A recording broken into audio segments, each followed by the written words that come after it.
సంకల్ప బలం కథ.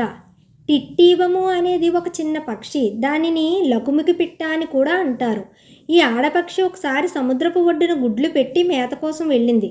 అది తిరిగి వచ్చి చూసేసరికి దాని గుడ్లు అక్కడ కనిపించలేదు. సముద్రపు కెరటాలు ఆ గుడ్లను సముద్రంలోకి ఈడ్చుకుపోయాయి. గుడ్లు కనిపించకపోవడంతో ఆ పక్షి చాలా బాధపడింది. అయ్యో, నా బిడ్డలను ఈ పాడు సముద్రం అపహరించుకుపోయిందే అని తలుచుకుంటూ ఆ చిన్న పక్షి రోదించింది. ఆ ఏడుపు ఆపి ఆలోచించింది. పక్షి మనసులో ఒక ఆలోచన మెరుపులా మెరిసింది. వెంటనే కార్యాచరణకు దిగింది. సముద్రపు ఒడ్డుకు పోయి తన ముక్కుతో ఒక సముద్రపు నీటి బొట్టును పీల్చి దూరంగా ఎగిరిపోయి ఒక చోట ఉమ్ము వేసేది. మళ్ళీ సముద్రం వద్దకు వచ్చి ఇంకొక బొట్టును పీల్చి దూరంగా పోయి ఉమ్ము వేయసాగింది. ఈ విధంగా అది విశ్రాంతి లేకుండా నీటిని ఉమ్ము వేసే పనిలో నిమగ్నమైంది. సముద్ర జలాన్నంతా పీల్చివేస్తే తన గుడ్లు బయటపడతాయనుకుంటుంది. టిట్టీబ పక్షి చేస్తున్న పనిని తోటి పక్షులు హేళన చేశాయి.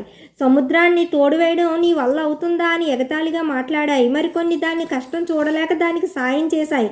మొత్తానికి టిట్టీబ పక్షులన్నీ కలిసి సముద్రంలో నీటిని పీల్చడం, బయట వదిలివేయడం, ఈ పక్షులన్నీ కలిసి రోజుల తరబడి చేస్తున్న ఆ పనిని చూసి చలించిపోయిన సముద్రుడు విషయం ఏంటని అడిగాడు.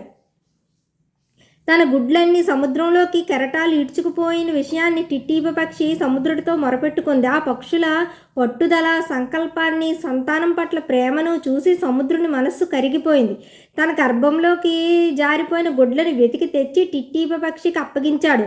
పని చిన్నదా పెద్దదా, అవుతుందా కాదా అనేది కాదు, ముందు ఆ పని పట్ల మనం చూపే చిత్తశుద్ధి, పట్టుదల ఎలా ఉండాలనే సంకల్పాన్ని, తల్లికి బిడ్డలకి పట్ల ఉండే వాత్సల్యాన్ని ఈ చిన్ని కథ మనకు చెబుతుంది.